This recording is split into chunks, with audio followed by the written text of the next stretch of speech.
Mais ça sert à quoi les mathématiques?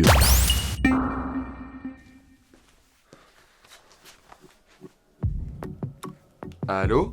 Allô, docteur Henris? Une patiente arrive en salle d'op pour le traitement d'une tumeur cérébrale. On a besoin de vous.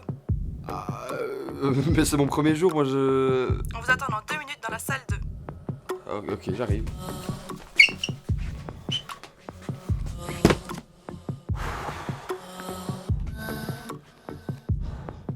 Je suis à votre entière disposition pour mener à bien votre opération. Commençons par le début. Voici un exemple de tumeur cérébrale. La zone à irradier est facilement identifiable et tu as à ta disposition un appareil te permettant d'irradier cette zone au moyen de 4 doses radioactives de cobalt-60. 2, 4, 7 et 9 mm. L'enjeu est de centrer ces doses aux endroits adéquats. Mais ça va pas être si simple, ça je suppose, parce qu'il va falloir que je veille à pas dépasser et en irradier suffisamment. Parce qu'en plus, je suppose que ça doit coûter cher, donc il faudra pas que je recouvre une zone 2 fois. Bon, et comment on fait alors? La chirurgie au rayon gamma se base sur les mathématiques en utilisant la notion de squelette. Écoute, je comprends pas, on m'a appelé pour une tumeur cérébrale et là on me parle de squelette? Calmez-vous. La notion de squelette est un outil mathématique défini à partir de la notion de distance. Rappelle-moi un peu ce que c'est la notion de distance, parce que les maths, c'est loin. Prenons un point X situé dans la zone. Parmi toutes les distances entre ce point et la frontière, prends la plus petite. Voilà, tu as trouvé la distance entre un point et la frontière. Ok, je vois, et le squelette dans tout ça? J'y viens.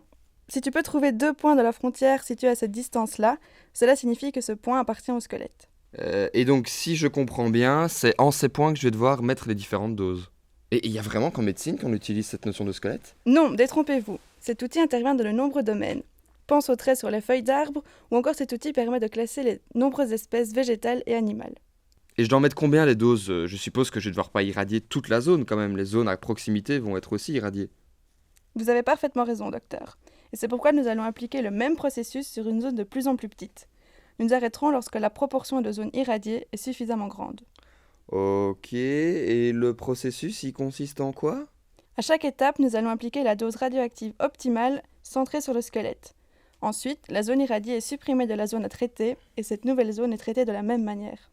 Bon, en résumé, je trouve le squelette, j'envoie une dose, je trouve le squelette, j'envoie une dose, et ainsi de suite.